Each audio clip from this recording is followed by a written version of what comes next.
Hari Om. So yesterday, I hope all of you have celebrated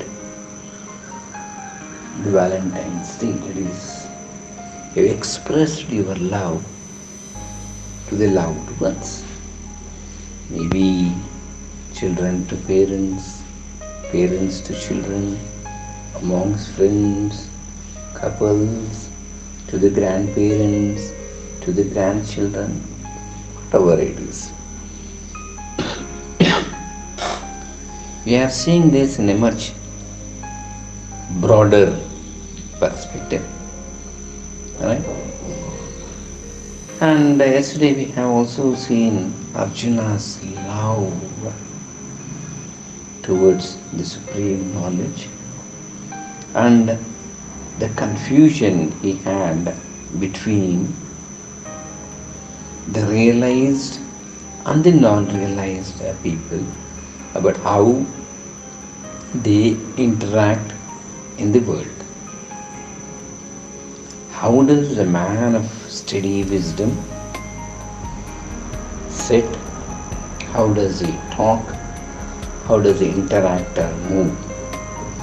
Overall, he is curious to know about the characteristics of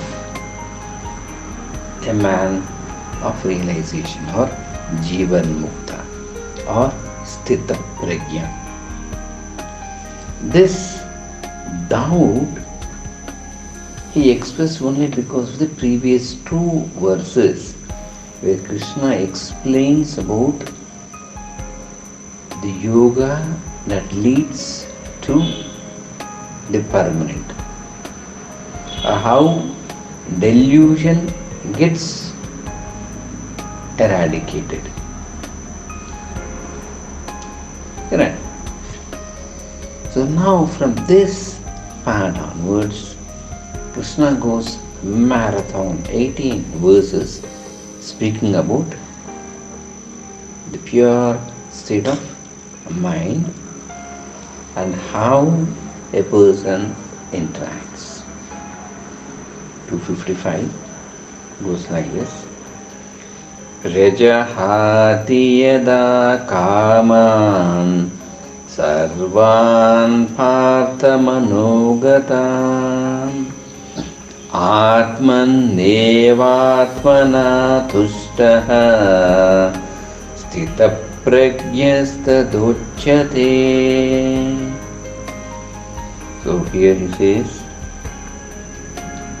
Prajahati. So Prajahati means to give up, to cast off. Right? Prajahati yada, when kaman, desires. When one casts off or gives up the desires. Sarvan. How many desires to be given up? Sarvan. All. Partha. That is Arjuna. Manogata of the mind. Atmani in the self. Eva alone or only. Atmana by the self. Tista satisfied or pleasant. Sthita pragyasya of steady wisdom. Yada then uchyate he is called. Simple words, the blessed Lord says, when a man renounces completely all the desires of the mind, and when he is fully satisfied with his mind fixed in Atma, then he is declared to be a Sthita Prajna. So who is Sthita Prajna? A Sthita Prajna is one who has cast off all the desires of the mind, inner cravings and the external cravings, and who is established in the self. is a Sthitaprajna. Now we know that mind is filled with ignorance, and it's anadi, birth after birth. It was staying there, and the vasanas continue to be.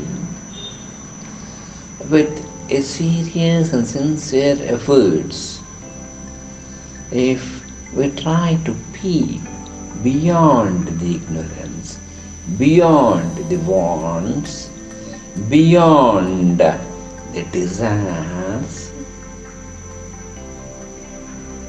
then we get the glimpse of that peace. Yes, a lot of people might say then without desires, without planning, how to exist? Is it not foolish? If I say that I don't have anything to achieve, won't I become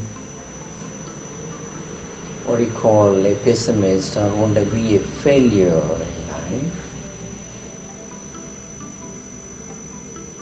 So here what we are supposed to understand is constantly keep on desiring and daydreaming is unwanted. Right? And one will not become a failure or gloomy with this, because in the second half of the verse it is clearly said that he is blissful, he is happy. A person who is steadfast in the Atman is happy. Correct. So this has to be understood very well. Absence of effort, desirelessness. So all that we are supposed to understand is the cause and effect, that chain, that link has to be broken. The cause and effect means you say, I act like this, I get like this. Cause and effect. Cause and effect. And these desires are not found there, with this cause, but it is something beyond.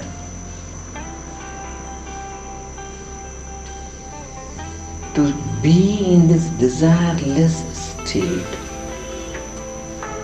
to come out of this chain of cause and effect, we remain sthitaprajnas.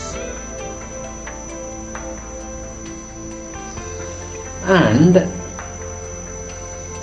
a person generally, you might think, if I become like this, won't they think that I am lunatic or mad? A man without a dream, without aspiration, without passion. Because desire is the capacity of the mind to see ahead of itself. Isn't it? If I have desire, that says I am seeing something ahead. So I am comparing, now I don't have this, with that I became happy. So if the desire is not there, that attainment of happiness, will it diminish? Here it says, the wise man seems to lose even this capacity as he goes beyond his intellect and experiences the self. He experiences the self there, nothing else, only the self. And he is self-satisfied there. The man of steady wisdom is self-satisfied in the self. And he has no more desires or appetite for these objects of the body, mind and intellect. Such is the state. As we grow from childhood to boyhood, boyhood to adulthood, how the different objects we drop and pick up, this is the ultimate thing. As we grow, the demand grows, but here it ceases.